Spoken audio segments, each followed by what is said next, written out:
20 years ago, I was telling a lot of people in my networking space that they needed to have a property destination. Where are you going with your property purchases?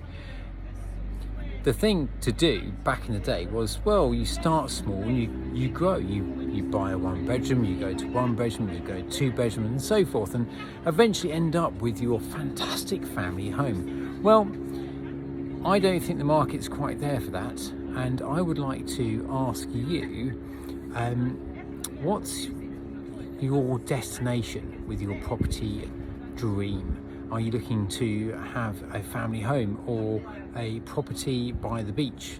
What is it?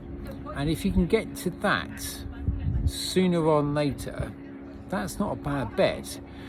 And what I mean by that is quite simply, it's okay to rent a house.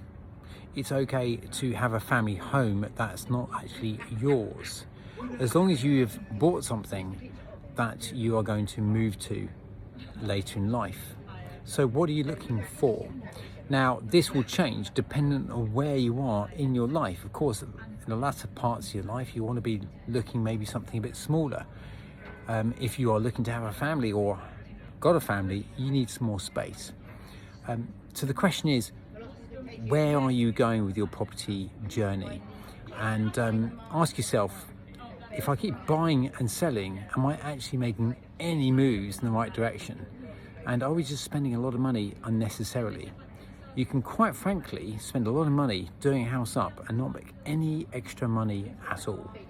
I had a client once said to me, I've made so much money on this property, Martin, you'll be really impressed. I'm going, okay, fantastic, tell me about it. They bought a house, they did it up. They did it up the way they wanted to. And it was nice, absolutely, but they overspent.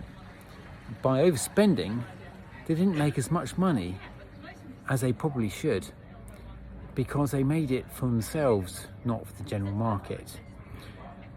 I don't think those days are gone, but I think those days are very much more difficult to handle. So here's the question. I'll probably ask you many questions, but here's the question. Where are you going to end up in your property journey? What is your end goal? Let me know. If you want to, please do. I'd love to hear your thoughts. And yeah, it's a flipping lovely evening, even though it is Monday. I'm just by the river, and enjoy your week.